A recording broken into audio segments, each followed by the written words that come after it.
अगला चैप्टर कौन सा है? कॉस्ट। कॉस्ट का मतलब क्या होता है? कॉस्ट का मतलब किसी भी चीज़ को बनाने में जो लागत लग रही है ना, उसको क्या बोलते हैं? कॉस्ट बोलते हैं। मतलब मान लो मार्कर है, मार्कर में जितना पैसा लगा कॉस्ट हो गया। अब कॉस्ट में भी कई तरह की कॉस्ट होती है। सबसे पहले एक्सप्लिसिट कॉस्ट। क्या है? एक नंबर में पूछेगा, कोई ना कोई एक कॉस्ट तो पूछेगा एक नंबर में कि भैया ये वाली कौन सी कॉस्ट है। एक्सप्लिसिट कॉस्ट का मतलब क्या होता है? सिंपल वर्ड में अगर बोला जाए कि जैसे कोई भी किसी से कोई फैक्टर और सर्विस ले रहे हो, मान लो ये अयाज हैं, अयाज से हम कोई काम कराते हैं, है ना, उनके बदले में भाई मेरे घर में एक मार्कर बनता है, तो मार्कर बनवाने में अयाज से बनवाते हैं, तो अयाज से जो बनवाते हैं अयाज को मान लो 2000 रुपये महीना देते हैं, ये क्या हो गया? एक्सप्लिसिट कॉस्ट हो गई। लेकिन अयाज ये भी मान लो हमारे घर पे कोई छोटा भाई है, छोटी बहन है, उससे हमने बोल दिया तुम बनाओ, उससे बनवाते भी हैं और उसको पैसा भी नहीं देते हैं, वो कौन सी कॉस्ट होगी? लेकिन अगर उसके भी कोई और करता तो भाई जाहिर सी बात है पैसा तो मिलता है ना। जिसका पैसा देना पड़ रहा है एक्सप्लिसिट कॉस्ट, जिसका पैसा नहीं देना पड़ रहा है लेकिन उसको भी हम लोग कॉस्ट बोलते हैं, इम्प्लिसिट कॉस्ट बोलते हैं। ये छोटी छोटी चीज़ें हैं, एक नंबर में डिफरेंस में पूछ सकते हैं एक्सप्लिसिट इम्प्लिसिट में क्या डिफरेंस होता है। तुम लोग वहाँ पे ये सब गलत ना कर देना, ठीक है भैया। अपॉर्चुनिटी कॉस्ट बार बार बोल रहे हैं। इसके बाद नॉर्मल प्रॉफिट भी है। नॉर्मल कॉस्ट, नॉर्मल प्रॉफिट क्या होता है? एक बिजनेस को चलाने के लिए जो मिनिमम प्रॉफिट चलाइए। अगर हमको इस कोचिंग को चलाने के लिए एक इतना पैसा तो चाहिए ना कि मेरा कम से कम कुछ ना हो, किराया तो निकले, बाहर से और पैसा आ जाएगा, लेकिन अगर हमें रन कराना है तो इतना तो चाहिए ना, 2-3 हज़ार तो मिल जाए भैया, उसको क्या बोलते हैं? Normal profit. अपॉर्चुनिटी कॉस्ट क्या होती है? अपॉर्चुनिटी कॉस्ट भाई ये होता है ना, चलो आज नहीं चलेगा तो 2 साल बाद चल जाएगा बिजनेस, लेकिन इतना तो रहे कि भाई सर्वाइव कर सके। अपॉर्चुनिटी कॉस्ट क्या होती है? अपॉर्चुनिटी कॉस्ट का मतलब होता है जब एक को पाने के लिए दूसरे को खोना पड़े, उसको क्या बोलते हैं? Opportunity cost. समझी? अगर किसी को पाना है तो किसी को खोना पड़ेगा। अगर कोई सोच रहा है कि हमें ये भी मिल जाए और ये भी मिल जाए तो वो पॉसिबल नहीं है। एक के साथ 2 को रखना पॉसिबल नहीं है। तो एक को चाहिए तो पहली वाली को छोड़ोगे तो दूसरी वाली तो शादी हो पाएगी। वो क्या बोलते हैं? अपॉर्चुनिटी कॉस्ट होगी, ठीक है। रियल कॉस्ट का मतलब क्या होता है? रियल कॉस्ट का मतलब होता है जो आप मेहनत कर रहे हो, सेक्रीफाइस कर रहे हो किसी भी काम में, वो क्या होगी? रियल कॉस्ट होगी। एक बार मीनिंग को रीड कर लेना प्लीज़ खुदा के वास्ते। तो तुम कहाँ से कहाँ पहुँच गए बता देंगे यार, कोई बात नहीं। चलो प्राइवेट कॉस्ट और दूसरी वाली क्या है? नहीं बीच में बोल दो, हम एडिट तो कर ही लेंगे, कोई दिक्कत नहीं। सोशल कॉस्ट ऐसा कुछ नहीं है, उतना काम झाम करेंगे तो फिर हो चुका। Private cost, social cost. Private cost क्या होती है बताओ भैया, तुम लोग बता लो।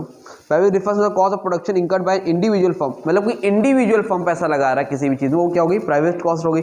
Social cost on the other hand refers to the cost that society has to bear, जो सोसाइटी बियर कर रही है उसको हम लोग क्या बोलते हैं? Social cost. बच्चों वाली चीज़ें, सोशल कॉस्ट इक्वल टू होता है, ठीक है। बस ये नॉर्मल सी ये कॉस्ट है, आई थिंक समझ में आ गया होगा। एक्सप्लिसिट कॉस्ट का मतलब जहाँ पर किसी से सर्विस का पैसा। इम्प्लिसिट कॉस्ट का मतलब हाँ, मतलब किसी से काम ले रहे हैं, घर का आदमी है, पैसा नहीं दे रहे लेकिन कॉस्ट है। नॉर्मल प्रॉफिट, बिजनेस चलाने की नॉर्मल प्रॉफिट चाहिए। अपॉर्चुनिटी कॉस्ट इसको कोई बोल नहीं सकता।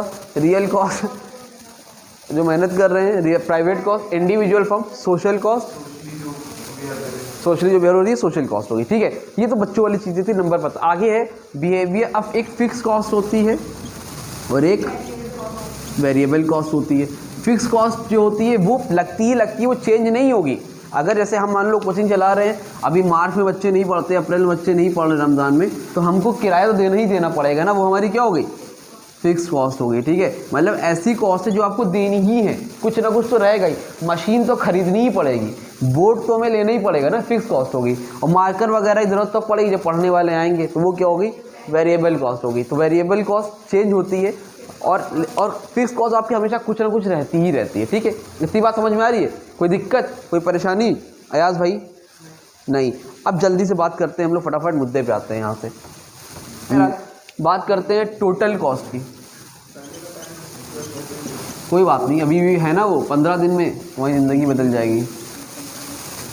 टोटल कॉस्ट दूसरी कौन सी है? हाँ, हिंदी में क्या दिक्कत? Total fix cost, total variable cost, TVC, ये है टीएफसी और ये क्या है? टीसी। कौन बोला? टोटल कॉस्ट क्या होती है भैया? बाबू जो टोटल जो पैसा लग रहा है किसी भी चीज़ में, यही समझ लो total TC equal to TFC, मतलब TFC ये बोर्ड वाला पैसा और ये मार्कर वाला पैसा, दोनों फिक्स कॉस्ट और वेरिएबल कॉस्ट दोनों को ऐड कर देंगे, वो टोटल कॉस्ट हो जाएगी। फिक्स कॉस्ट क्या होती है? जो फिक्स होती है इसमें कोई चेंज नहीं होता है। और TBC क्या होती है? जो चेंज होती है। ठीक है, इसको याद रखना। अब इतनी बात समझ में आ गई, हाँ कि ना? इसका कर्व जो कैसे बनेगा, देखो एक्स एक्सिस वाई एक्सिस, ठीक है। Total cost, total fix cost क्या होती है? फिक्स होती है। तो यहाँ पे इसको टोटल फिक्स कॉस्ट, ठीक यो। अब उसके बाद टोटल कौन सी कॉस्ट है? वेरिएबल और ये। तो वेरिएबल कॉस्ट कहाँ से लेके जाओगे? नीचे से। कहाँ से लेके जाओगे? नीचे से, ये, ठीक। और यहाँ पे कुछ थोड़ा सा गैप रहता है, ठीक। कितना रहता है? यहाँ से जो जाएगी वो क्या होगी? TC। ये क्या है? तुम्हारी टोटल कॉस्ट। ये क्या है? तुम्हारी टोटल वेरिएबल कॉस्ट। यहाँ पर एक पॉइंट कट कर रहा है ये, समझ में आई बात? इसको हम लोग बोलते हैं टोटल कॉस्ट। टोटल कॉस्ट कभी भी जीरो नहीं होती है, जीरो से ऊपर जाती है। और टोटल फिक्स कॉस्ट हमेशा सेम रहती है और वेरिएबल कॉस्ट जीरो से जाती है। कौन? हाँ, और इनके बीच में गैप क्यों है? याद रखना, इनके बीच में गैप क्यों होता है? Because of TFC। कभी पूछ ले एक नंबर में, TBC और TC के बीच में ये गैप क्यों है? Because of total fix cost, क्योंकि फिक्स कॉस्ट बीच में होती है ना।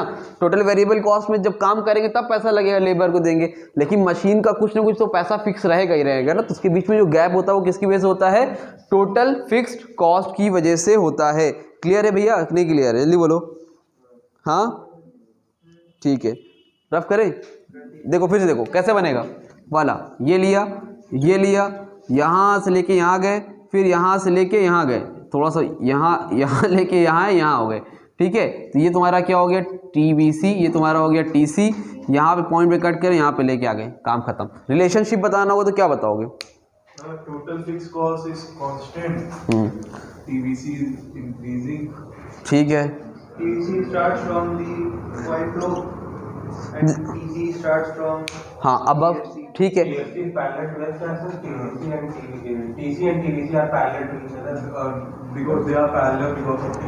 ठीक है, समझ में आ रही बात? तो क्या बोल रहा है? जब TFC तुम्हारा क्या हो रहा है यहाँ पर, देखो इंक्रीज हो रहा है, TBC भी इंक्रीज हो रहा है, दिख रहा है? यहाँ पर क्या है? TBC तुम्हारा क्या है यहाँ पर? ये यहाँ पर है TFC, यहाँ पे कांस्टेंट है, तो TBC क्या हो रहा है? तेजी से बढ़ रहा है, दिख रहा है? इस तरह से करो और बना के लिख देना, हो जाएगा काम खत्म, ठीक। जल्दी से नोट करो, आगे बताते हैं। हाँ इधर देखो। अब इसके बाद तुम्हें देखो एवरेज फिक्स कॉस्ट क्या होता है। इसके बाद तुम्हें क्या देखना है?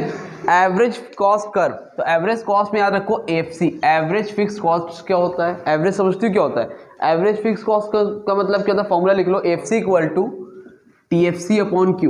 क्या होता है? TFC upon Q। जितना भी TFC होगा, मान लो टोटल फिक्स कॉस्ट कितना 120 है, तो जितना भी वहाँ पर होगा क्वांटिटी से क्या कर दोगे? उसको डिवाइड कर दोगे। 2 से डिवाइड कर दो, 3 से डिवाइड कर दो, 4 से डिवाइड कर दो, तुमको मालूम चल जाएगा एवरेज फिक्स कॉस्ट। उसके बाद दूसरा वाला क्या है? Average variable cost, ABC। ABC भी क्या करोगे? ABC है तो यानी कि TBC अपॉन Q कर दो, ठीक है। इसी की डिफिनेशन बना के लिख दो। क्वांटिटी से डिवाइड करते हैं टोटल वेरिएबल कॉस्ट, उसको हम लोग क्या बोलते हैं? एवरेज वेरिएबल कॉस्ट बोलते हैं। और तीसरा वाला क्या होता है? TC, average ATC, average total cost. तो यहाँ पर क्या दोगे? TC डिवाइड बाय Q कर दो। क्या कर दोगे? TC डिवाइड बाय Q कर दो, तुमको एवरेज टोटल कॉस्ट मिल जाएगा। दो टोटल कॉस्ट होता ही था तो उसको तुमने क्या कर दिया? TC अपॉन Q कर दिया।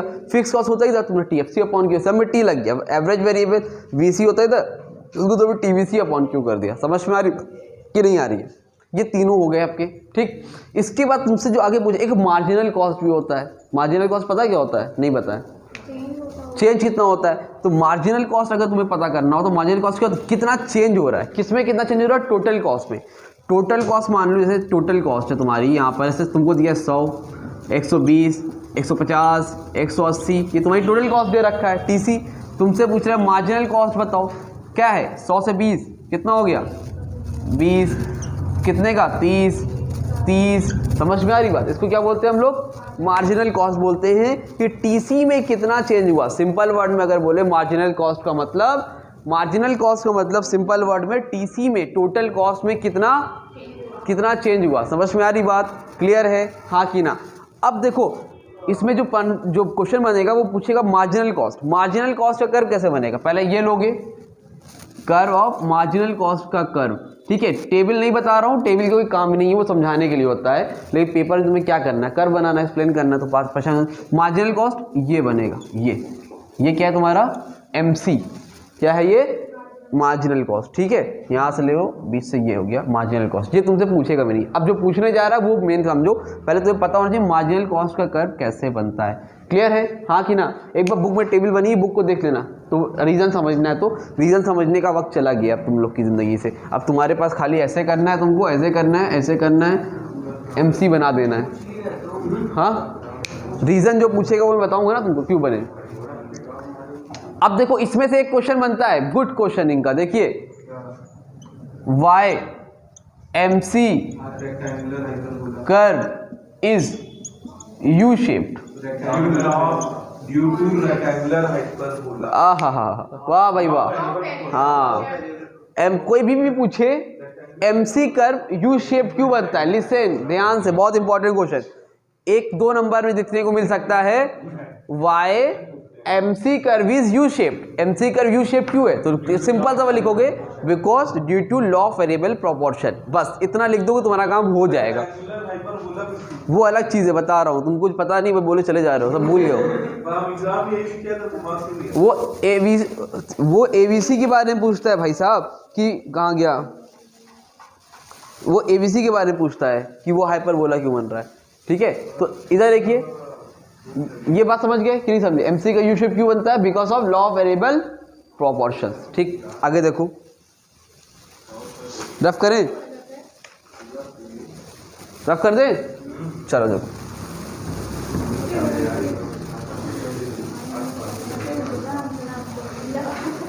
और ABC AFC का देखो इस तरह से भी बनता है, ये AFC का इस तरह से, ये इस तरह से बनता है, देखो भाई पीछे AFC जो है हाइपरबोला बनता है। AFC जो तुम्हारा याद दिख रहा है हाइपरबोला बनता है। जब हाइपरबोला बन रहा है क्यों बनता है बताना, क्योंकि यहाँ जितने भी ये डिस्टेंस दिख रही है सब के सब क्या बनते हैं, रेक्टेंगल शेप में बनते हैं। किसमें बनते हैं, रेक्टेंगल शेप में बनते हैं, इसलिए जो FC होता है वो आपको क्या बनता है, हाइपरबोला बनता है। याद रखिएगा, भूलिएगा नहीं भाई। ये 1-2 क्वेश्चन ऐसे हैं जो लोग नहीं पढ़ के जाते हैं, और बाकी हमने 2 और बोला था, ब्रेक इवन पॉइंट और शटडाउन कॉस्ट, तो वो 1-1 नंबर में पूछ सकता है, उसको देख लेना। हो गया, समझ गए।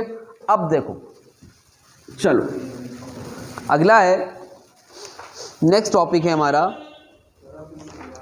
Relationship between average cost and marginal cost. लिखो रिलेशनशिप, सना टू क्या क्या बोल रही सबको, एवरेज कॉस्ट 2 मिनट रुक जाइए, इसको पढ़ाने नहीं बताते हैं, इसको पढ़ाया यहाँ 9वें चैप्टर 10वें चैप्टर को टाइम लगना नहीं, हो जाएगा। इसको समझ लो पहले, रुक जाओ। Relationship between average cost and marginal cost, कौन बताएगा। अब यहाँ पे जब बनाओगे, देखो ये तुमने लेना है एक्स एक्सिस, ये वाई एक्सिस, 2 मिनट रुक जाइए, ये एक्स एक्सिस हो गया, ये वाई एक्सिस हो गया, कोई दिक्कत कोई परेशानी नहीं है। इसके बाद जब ABC बनता है, देखो ABC कैसे बनता है, देखो ये तुम्हारा क्या है ABC, थोड़ा और अच्छा बना,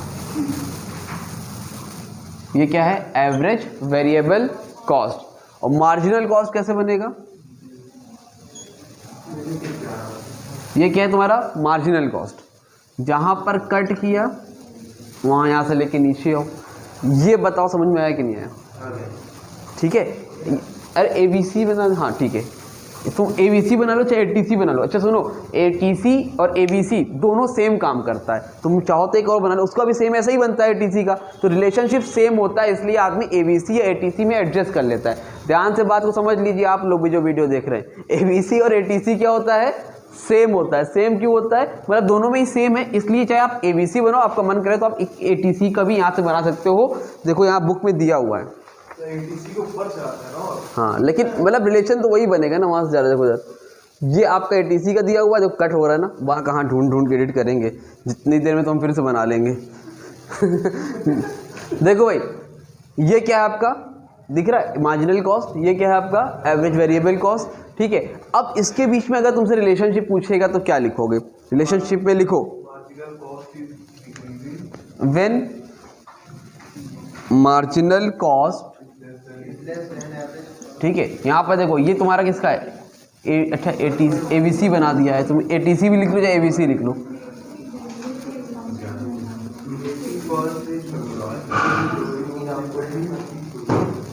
मान लो सपोज एटीसी है, ठीक है। तो व्हेन मार्जिनल कॉस्ट एटीसी,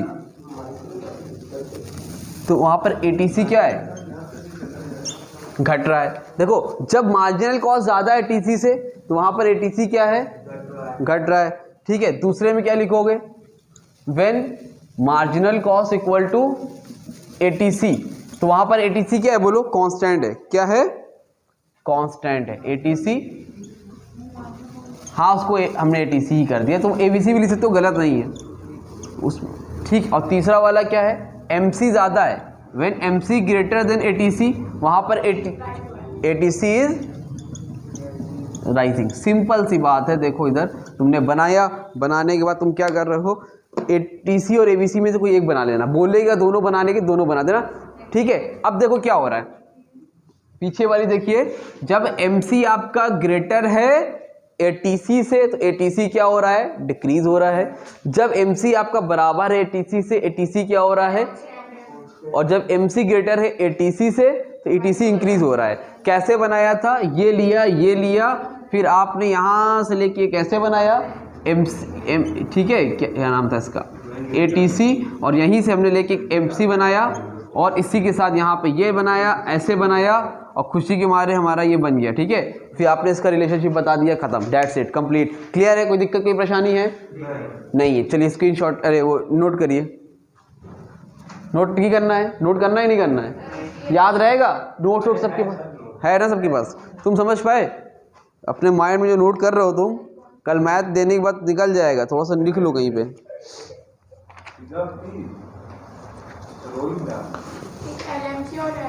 बहुत बोलती हो, सब कुछ बता दे तुमको, कुछ अपने से करोगी कि सब हम ही बताएंगे। सर 150 रुपये नहीं कर सकते, इतनी कंजूस हैं पता।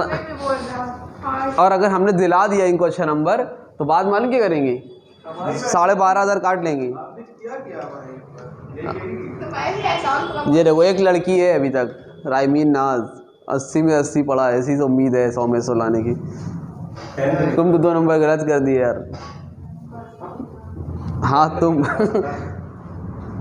हो गया, रफ करें, चलो खिलाना टू, सबको बिरयानी खिलाओगी आज। अरे बाप रे, सर आप कर दीजिए, और नहीं करी तो क्या करेंगे। सर अब ससुराली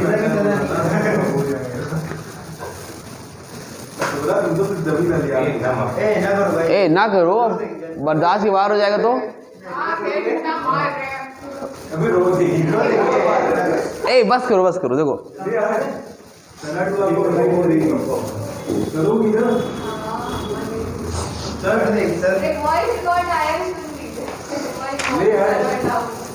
देखो एक मिनट पहले, सबसे last long run cost curve, वही वाला रोल लेके आओ जो लिख के आए थे उस दिन।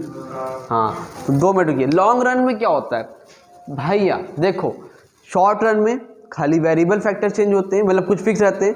लॉन्ग रन में सबको बच्चे को पता है, सारे के सारे क्या होते हैं, वेरिएबल होते हैं।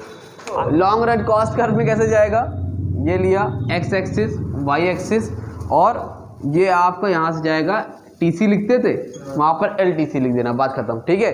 और बाकी जो डिस्कस हम लोग कर लेंगे। उसके बाद लॉन्ग रन के बाद क्या है दूसरा वाला, अब मार्जिनल, और अभी तुमने बनाया था ना मार्जिनल कॉस्ट, कैसे बनता था बताओ सना थ्री, कैसे, और दूसरा वाला कौन सा था मार्जिनल के साथ, एवरेज। AC यानी AC लिखते थे यहाँ पर लॉ, ये लिख दो लॉन्ग AC, और यहाँ पे ऐसे कर लो, ये क्या हो गया MC। रिलेशनशिप सेम ही रहेगी। हाँ, एक्सप्लेन नहीं करना है। देखो आने के चांसेस 1% है, मतलब एक होता ना कि अनइम्पॉर्टेंट है, आ जाएगा। तो देख इसीलिए कह रहे कि ये ना रहे मालूम चले आ ही जाए, तो इसलिए देख लो। हम लोग बात कर रहे थे अब बिहेवियर ऑफ रेवेन्यू। रेवेन्यू क्या होता है? रेवेन्यू का मतलब सोचते हो एक बिजनेस को करके जो पैसा आ रहा है उसको क्या बोलते हैं हम लोग? रेवेन्यू। प्ले बटन ऑन है, ठीक है। रेवेन्यू का मतलब वो होता है जहां से पैसा आ रहा है उसको क्या बोलते हैं दानिश? रेवेन्यू। अब रेवेन्यू में होता क्या, एक होता है टीआर यानी कि टोटल रेवेन्यू। टीआर मतलब टोटल रेवेन्यू। निकलता कैसे है ना करो, पी इंटू क्यू। क्या होता है? पी मतलब, क्यू मतलब, फिर एवरेज रेवेन्यू कैसे निकलता है? T R upon Q. लिख लो एवरेज रेवेन्यू कैसे निकलता है? T R upon Q. और मार्जिनल रेवेन्यू कैसे निकलेगा? बोलो। Delta change in total revenue upon, हाँ वही है जिसमें टी आर एन। बाप रे बाप, देख रहे हो यही लड़की टॉप करेगी। आप लोग देख लीजिए, अभी अब दिखा नहीं पा रहा हूँ, लेकिन जब ये लड़की टॉप करेगी तो मैं आपको इसको रिप्रेजेंट करूंगा आप लोगों के सामने। इसका नाम कटोरा है, सब्सक्राइब कीजिए। T R N minus T R minus S, ठीक है। अपलोड कर देंगे हम, सही बता रहे हैं। क्या दिक्कत है, तुम दिख थोड़ी रही हो, वो इतना एडिट कर देंगे तो शायद ठीक है। देखो मार्जिनल रेवेन्यू मतलब कितना मार्जिन है उसको हम लोग बोलते हैं। अगर एक टेबल से समझेंगे छोटा सा इसको, तो देखो यहाँ पर क्या है बेटा, बोलो। प्राइस, अरे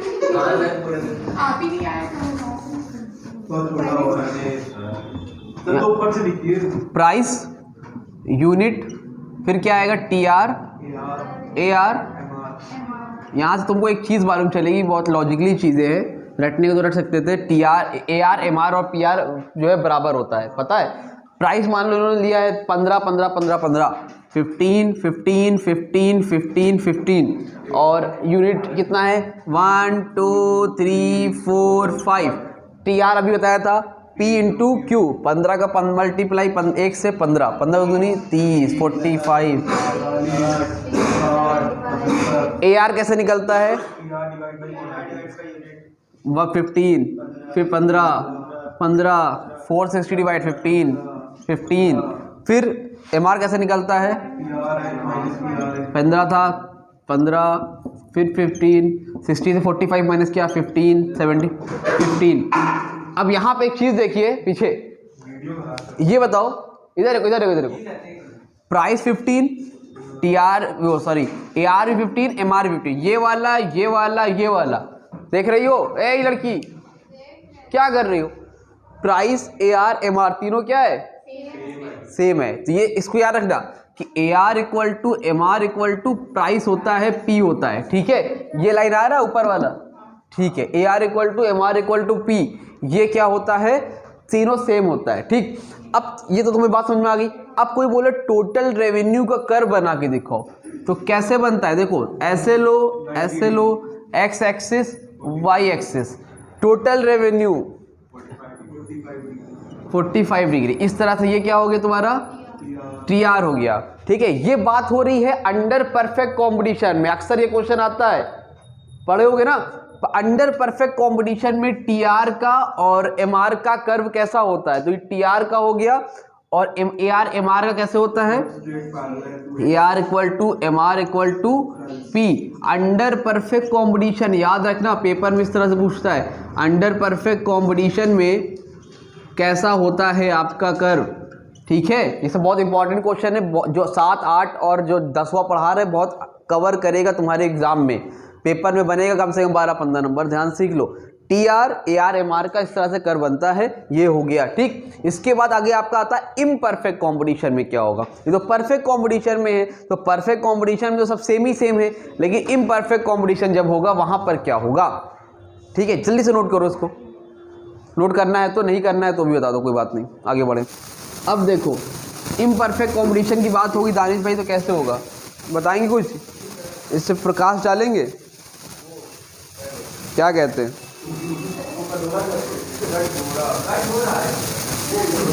यहाँ पे आपने लिया प्राइस, फिर दानिश भाई हम लोगों ने लिया यूनिट, फिर हम लोगों ने लिया टीआर, फिर हम लोगों ने लिया एआर, और फिर हम लोगों ने लिया एमआर। ठीक है बस, लेकिन अब ये किसके लिए हो रहा है? सब कुछ इम्परफेक्ट कॉम्बिनेशन के लिए हो रहा है। ठीक है, अरे बहुत इंपॉर्टेंट है। प्राइस कितना कितना है? अब की बार प्राइस अलग अलग है। देखो उसमें प्राइस सेम क्यों था, पहले ये भी पूछ सकता है, क्योंकि परफेक्ट कॉम्पिटिशन मार्केट था और उसमें यूनिफॉर्म प्राइस होता है, पेट्रोल हर जगह सेम रेट में मिलता है। लेकिन अब क्रीम अलग अलग कंपनी के अलग अलग रेट पे है, तो 20, 18, 16, 14, 12, 10 और कहाँ तक गया? 8 तक गया है। ठीक है, तो बुक में 8 तक है तो 8 तक ले लो। यूनिट भी 7 रहेगा, 1 2 3 4 5 6 7। क्या यूनिट है? उस प्राइस कम हो रहा है और क्या? कोई चीज का प्राइस घटेगा तो उसमें वो बढ़ेगा। टोटल रेवेन्यू बताइए कैसे निकलेगा? 21 ज़ा 20, 36, 48, चुप रहिए, 14 4 ज़ा 56, 12 5 ज़ा 60, 10 से 60, 8 7 ज़ा 56। ये टोटल रेवेन्यू है। एआर कैसे निकलता है? डिवाइड किया 20, 18, 1 ज़ा 3, 3 6 ज़ा 18, 4 1 ज़ा 4, 12 10। यहाँ से एक बात सिद्ध हो गई, प्रूव हो गई कि P R equal to A R होता है। इम्परफेक्ट कॉम्बिनेशन में भी मतलब प्राइस जो होता है आपका वो ए आर के बराबर ही होता है, ये बात प्रूव हो गई। लेकिन एम आर क्यू बराबर नहीं रहता। इम्परफेक्ट कॉम्बिनेशन में मार्जिनल रेवेन्यू बराबर नहीं रहता, याद रखना। परफेक्ट कॉम्बिनेशन में रहता है, इम्परफेक्ट कॉम्बिनेशन में इक्वल नहीं रहता है। कैसे निकलेगा? 20 था, 20 और कितना हो गया? 16 हो गया, फिर 12 देख के लिख लेते हैं। 8 4 0 नहीं वेट, 8 4 0 -4। ठीक है, ये आ गया। इतनी बात समझ में आई? टेबल बन गया। अब इसका कर्व कैसे बनेगा, और है बहुत इंपॉर्टेंट ये पेपर के हिसाब से। ठीक है, हाँ, तो पहले तो इसका टी आर बनता है, देखो कैसे। अरे उल्टा, एक ऐसे बना लो और दूसरा वाला एक्स वाई एक्स, देखो इधर एक्स वाई। अब तुमको क्या बनाना है यहाँ पर? Origin point. अब ध्यान से देखो, ऊपर वाले बना लो तुम लोग ए आर और एम आर। क्या बना लोगे? और यहाँ पर बना लो टी आर। ठीक, यहाँ पर ए आर एम आर और यहाँ पर टी आर। अभी वो टी आर कैसे बनता है इसमें?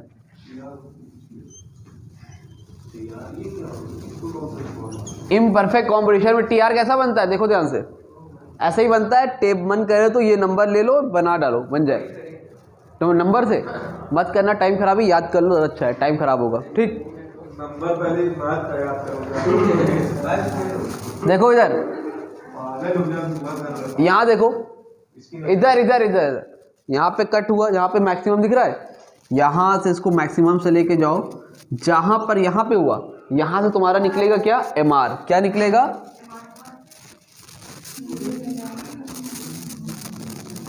ये क्या है तुम्हारा?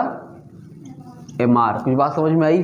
क्या किया हमने? फिर देखो इधर, ऐसे लिया, ऐसे बनाया, और जहाँ पर मैक्सिमम तो वहाँ से एक लाइन ले जाके यहाँ से एक लाइन लेके चलेगा, ये एम आर। ठीक है, क्लियर? और यहीं से जाएगा तुम्हारा ए आर। क्या जाएगा तुम्हारा? A R. देखो ए आर जाएगा और आई आर कहाँ है? देखो कब हो रहा है, लेकिन निगेटिव में नहीं गया, इसलिए वहाँ पे मैंने उसको रोक दिया। एम आर निगेटिव में गया, इसलिए मैंने इसको नीचे तक लेके गया। ये बात समझ में आई कि नहीं आई? यही है, और ये बहुत है very very important question. Relationship क्या है? देखो बोल देता हूँ मैं, लिखना हो देख लो। When M R is positive, तो वहाँ पर टी आर क्या हो रहा है? इंक्रीज हो रहा है। व्हेन एम आर इज 0, तो टी आर इज मैक्सिमम, और when M R is negative, T R is decreasing. समझ में आ रही बात? क्लियर है? चलो जाओ।